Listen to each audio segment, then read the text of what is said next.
한국의 첫 전투기 엔진 시제품 공개. 10년 내로 KF-21에 탑재할 예정이다. 대만 3대 일간지 자유시보가 보도한 기사와 대만 네티즌 댓글 반응 번역입니다. 오랜 기간 전투기 엔진을 생산해온 한국의 방산대 기업 한화에어로스페이스가 영국 판버러 국제에어쇼에서 자사가 설계한 첨단 터보팬 엔진 시제품을 처음으로 공개했다. 향후 10년 내 미국산 엔진을 대체하여 KF-21 전투기의 심장으로 자리할 가능성이 제기되고 있다. 현장에 있던 공식 관계자에 따르면 이 엔진의 성능은 한국의 KF-21에 탑재된 미국 제너럴 일렉트릭의 F414 엔진과 유사하나 내부 설계에서 미국산 엔진과는 약간의 차이가 있다. 향후 10년 내 양산을 목표로 하고 있으며 이를 통해 KF-21 전투기의 부품 자주화 비율을 더욱 높일 수 있을 것으로 기대된다. GE 에어로스페이스, 프렛 앤 휘트니, 롤스로이스 등 글로벌 엔진 기업의 주요 부품 공급업체인 한화는 글로벌 메이저 기업과 파트너십을 맺고 항공 우주 엔진을 공동 개발할 수 있는 역량을 갖추고 있다. 한화는 지난 40여 년 동안 외국 업체의 라이센스를 활용해 항공 엔진을 생산해왔고 지난 4월 엔진 1만 대 누적 생산을 달성했다. 현재 최신 전투기에 동력을 공급할 수 있는 독립 엔진을 갖춘 국가는 미국, 영국, 프랑스, 러시아, 우크라이나, 중국 등 6개국 뿐이며 한화가 첨단 전투기 엔진 개발에 성공하면 한국은 7번째로 최신 전투기 엔진을 보유하는 국가가 된다. 이광민 한화에어로스페이스 항공사업 본부장은 파이낸셜 타임스와의 인터뷰에서 자주 국방과 경제적 손익을 고려하면 하루라도 빨리 독자 엔진 개발에 착수해야 한다. 첨단 기술을 따라잡을 수는 있지만 시도하지 않으면 결코 성공할 수 없다고 말했다. 군사 관련 매체 브레이킹 디펜스는 현장 관계자의 설명을 인용해 한화가 영국에서 공개한 이 독자 개발 엔진이 앞서 언급된 F414 엔진과 설계상 약간 다르다고 보도했다. 미국 제너럴 일렉트릭사의 F414 엔진은 F404 엔진을 기반으로 설계된 개량 파생형으로 군용 추력은 13,000파운드에 달하며 F터버너 작동 시 최대 추력은 22,000파운드에 이른다. 주로 미국 해군의 F-A-18EF 슈퍼 호넷과 E-A-18G 그라울러, 스웨덴의 자스 39NG 그리펜 전투기에 탑재되며 한국의 KF-21과 인도의 테자스 마크2 전투기도 이 엔진을 채택한 최신 기종이다.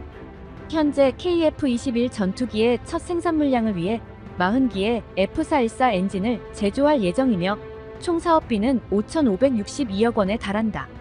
한화가 공개한 엔진은 6단계 공기 압축기 설계가 채택되어 있으며 엔진 추력은 최대 15,000에서 18,000파운드, F터버너 가동 시 최대 추력은 24,000파운드에 이를 수 있다고 한다. 브레이킹 디펜스는 한화 관계자가 향후 엔진 수출 가능성에 대해서는 언급하지 않았지만 이 시스템이 정상적으로 작동된다면 해외에서 관심을 가질 가능성이 크다고 덧붙였다. 이 엔진은 향후 10년 내에 F414 엔진을 대체하여 KF-21 전투기의 완전 자주화 목표에 한 걸음 더 다가갈 것으로 전망된다. 한화는 이 독자 개발 터보팬 엔진이 유인 전투기에 적용되는 것 외에도 개발 중인 무인 전투기에 탑재하는 것도 배제하지 않을 것이라고 밝혔다. 한편 대만 중과원은 대만 공군의 차세대 첨단 전투기 ADF를 위해 직녀성 엔진 연구 프로젝트를 7년간 진행했으나 최근 연구 개발이 난항을 겪으며 현 상황으로 결산할 예정임을 밝혔다.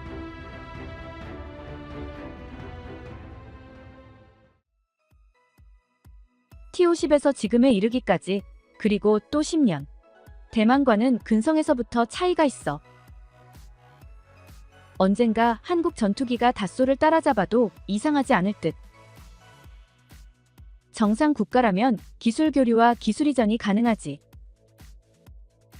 엔진 개발에는 진짜 천문학적인 돈이 들어. 정작 만들고 나서도 생산 규모가 없으면 비용을 낮추기도 어렵고 한국의 산업 수준으로 봤을 때 자체 엔진 개발은 당연히 문제없고 몇 년이면 성과를 낼 수 있겠지. 문제는 이 엔진이 수출용 전투기에 들어갈 때 구매자들이 받아들일지 미지수야.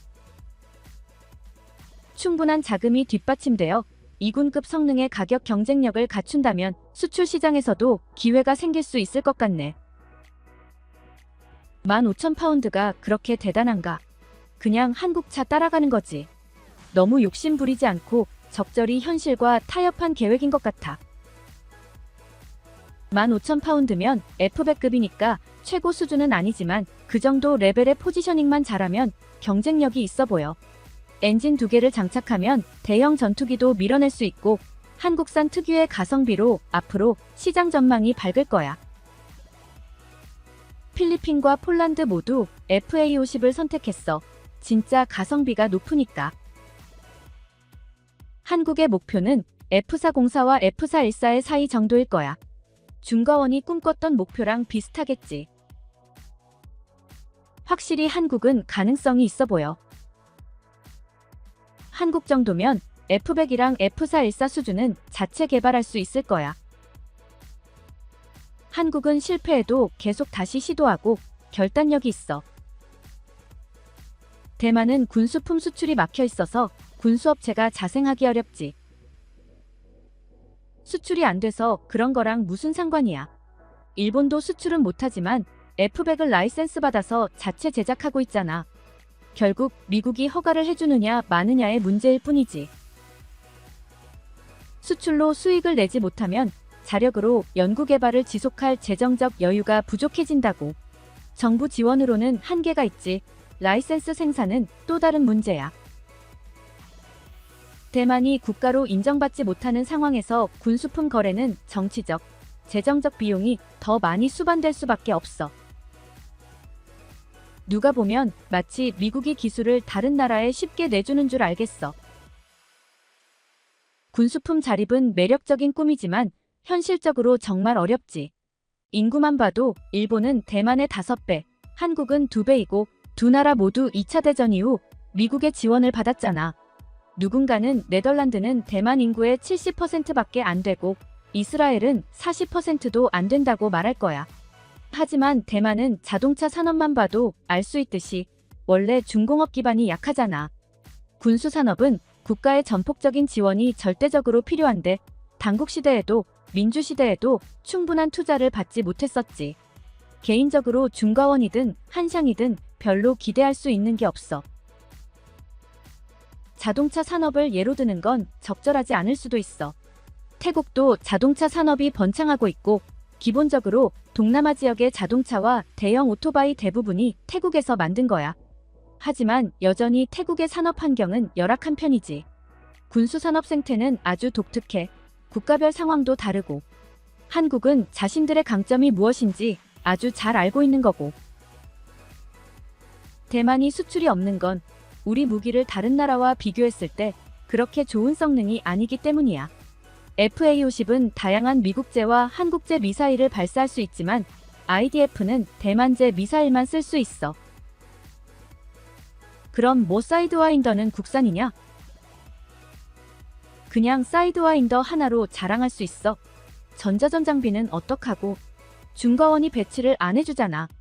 F5E는 소형 폭탄을 장착할 수 있는데 IDF는 오히려 퇴보해서 장착할 수 없고 결국 대만은 지금 F-16만 소형 폭탄을 장착할 수 있어.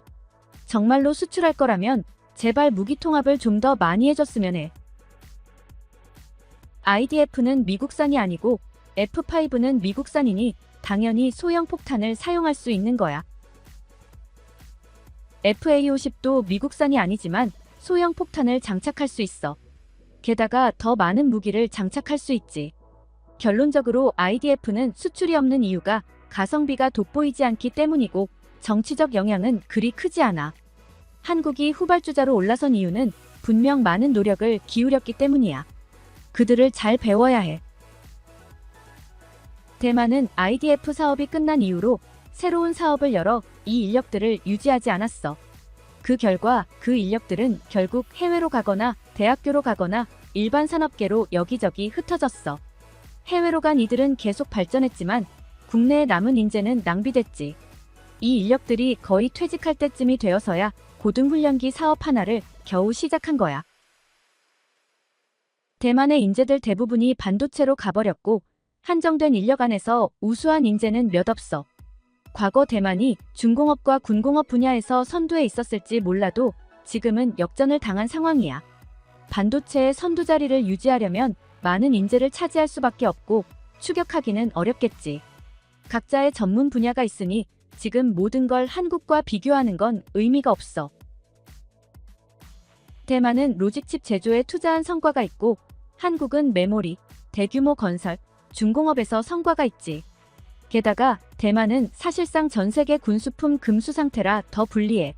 미국이 몰래 도와줄지 말지 정치적 변수도 많고. 사실 한국 반도체도 나쁘진 않아. 메모리 분야는 세계 1위고 TSMC만 아니면 삼성이 나쁘다고 할 순 없지. 일본 엔진은 나온 지 몇 년 됐는데 아직 어떤 전투기도 사용하지 않네. 글로벌 공동개발 프로젝트에서도 사용한다는 얘긴 없었고 사용한 곳이 없다는 건 양산도 없고 해결해야 할 문제도 많다는 거겠지. 게다가 일본은 항공기 엔진을 시험할 항공기도 없고 시스템 통합 쪽은 일본이 잘 못하는 것 같아. 어느 한쪽은 강한데 전체적으로 하면 비용 폭발. 한국은 반대로 제품 완성도는 높은데 기초과학은 떨어지는 편이고